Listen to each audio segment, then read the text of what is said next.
Catholic Daily Mass Readings, March 16th, 2025, Second Sunday of Lent. A reading from the book of Genesis. The Lord God took Abram outside and said, "Look up at the sky and count the stars if you can." Just so, he added, "shall your descendants be."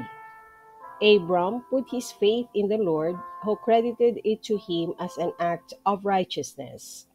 He then said to him, "I am the Lord who brought you from Ur of the Chaldeans to give you this land as a possession."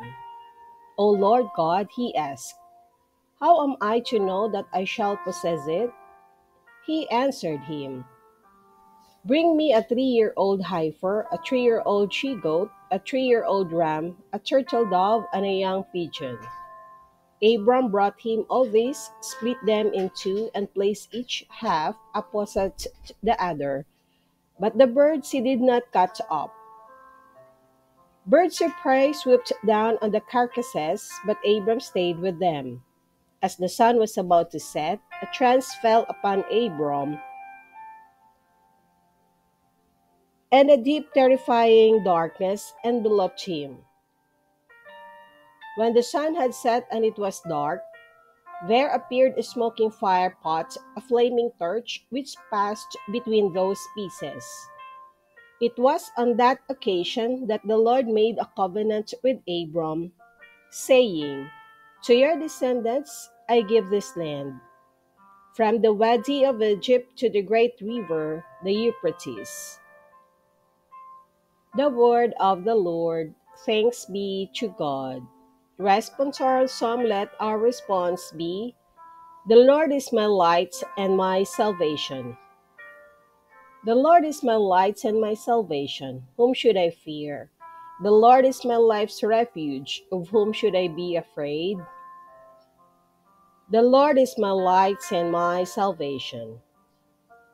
Hear, O Lord, the sound of my call. Have pity on me and answer me. Of you my heart speaks, you my glance seeks. The Lord is my light and my salvation. Your presence, O Lord, I seek. Hide not your face from me. Do not in anger repel your servant. You are my helper. Cast me not off.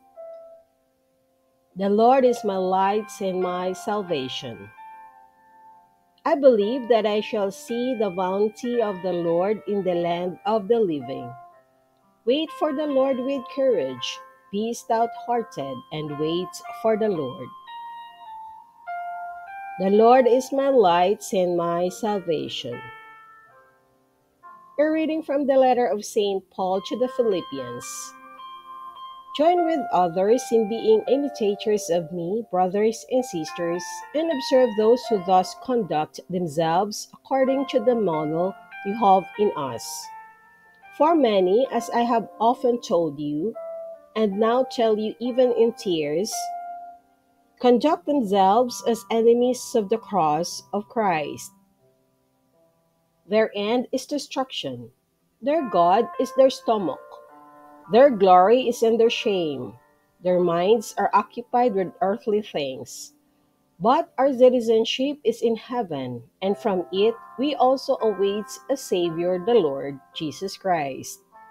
He will change our lowly body to conform with his glorified body by the power that enables him also to bring all things into subjection to himself.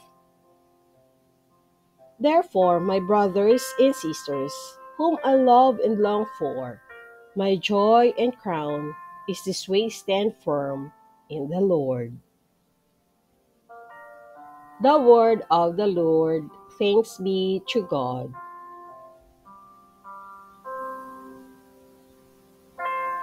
A reading from the Holy Gospel according to St. Luke.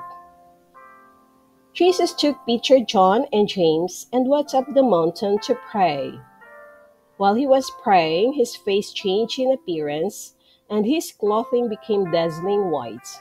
And behold, Two women were conversing with him, Moses and Elijah, who appeared in glory and spoke of his exodus that he was going to accomplish in Jerusalem. Peter and his companions had been overcome by sleep, but becoming fully awake, they saw his glory and the two men standing with him.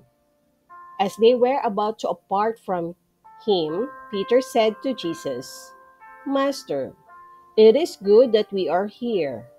Let us make three tents for you, one for Moses and one for Elijah." But he did not know what he was saying. While he was still speaking, a cloud came and cast a shadow over them, but they became frightened when they entered the cloud. Then from the cloud came a voice that said, "This is my chosen one. Listen to him." After the voice had spoken, Jesus was found alone. They fell silent and did not at that time tell anyone what they had seen. The Gospel of the Lord. Praise to you, Lord Jesus Christ.